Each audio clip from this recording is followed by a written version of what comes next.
Hello, this is Dr. Mercola, and today I'd like to talk to you a little bit about supplementation.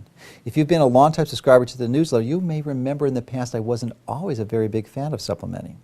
And the reason I took this position was that I felt that ideally we should receive most of our nutrition from the foods that we're eating, that if you are eating high-quality, unprocessed, organic, preferably biodynamic food, you'll be able to avoid most nutritional deficiencies.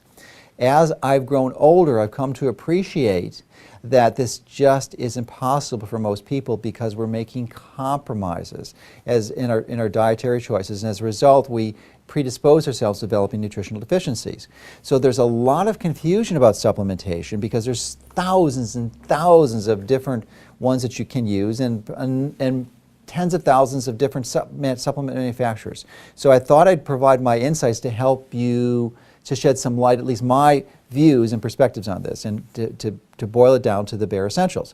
And if you're going to supplement and you really want to be cost effective about it, I really believe that there's just a few that are really crucial. And the first one of those three is a high quality form of animal-based omega-3 fats. Well, I believe plant-based omega-3 fats are useful, like hemp and flax, and I take them regularly myself. I believe that by themselves are not going to be sufficient to provide all the benefits you need.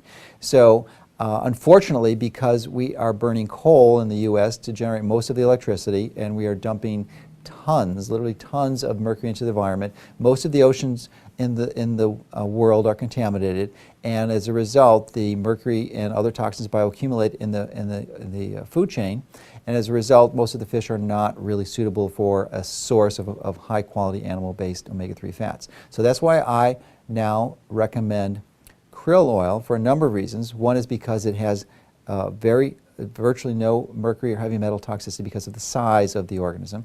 But in addition, it's loaded with beneficial high-quality antioxidants, and these antioxidants prevent the oxidation from the air from these omega-3 fats, which are highly perishable.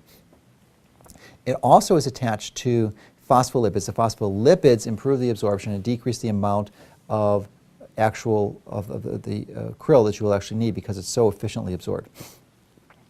Now, I also think that most of us should have some type of supplemental form of good bacteria. Now, this is clearly achievable through the diet, and by that I mean a form of homemade raw milk, kefir, or yogurt, or fermented foods such as sauerkraut or natto or kimchi regularly. So it's been my experience, though, that most people are not incorporating these in their diet. As a result, they need some external form of good bacteria supplementation to prevent side effects from a variety of different problems with digestive disorders and tendencies towards yeast symptoms.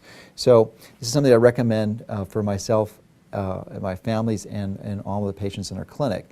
So ideally you want to select a high quality, good probiotic, and there's a number of different factors that are important in the consideration of this selection, and I've done another video specifically focus on that, and you may want to view that for more details.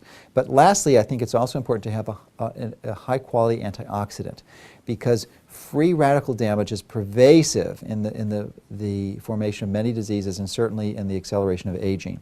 And free radicals are typically oxygen atoms with unpaired electrons, and they just wreak havoc in your tissues, and they damage DNA, and they cause a lot of problems. And your body has normal systems to protect you from that, and that typically is your antioxidants. And the antioxidants donate an electron so that the oxygen is a free radical atom is neutralized and doesn't start to damage. However, after they make that donation, the vitamin C and vitamin E and alpha lipoic acid, they become relatively useless because they can't donate anymore.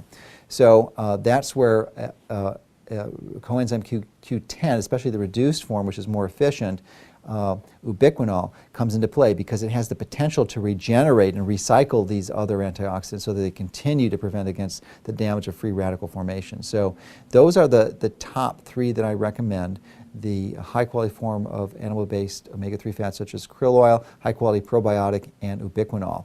And if you're interested, as I said earlier, the challenge is to sort of sort through all these different manufacturers, and there's many issues, and I'm sure you're familiar with some, and you clearly do not want to go with the lowest price. It's been my experience that typically the lowest priced leader is going to compromise some way in quality, because you want to make sure that there's no magnesium stearate or titanium dioxide, and that they incorporate high quality manufacturing processes to catch any errors or mistakes that are made. So we've gone through the due diligence and we've selected high quality manufacturers that you can trust, that really will provide outstandingly high quality products. And we've actually packaged these 3 together in a pack called the Essential 3-Pack, and because they're packaged together, they're able to reduce the price to you. And if you like to continue that in the long term, then you can actually initiate an auto-ship program that reduces the price even further.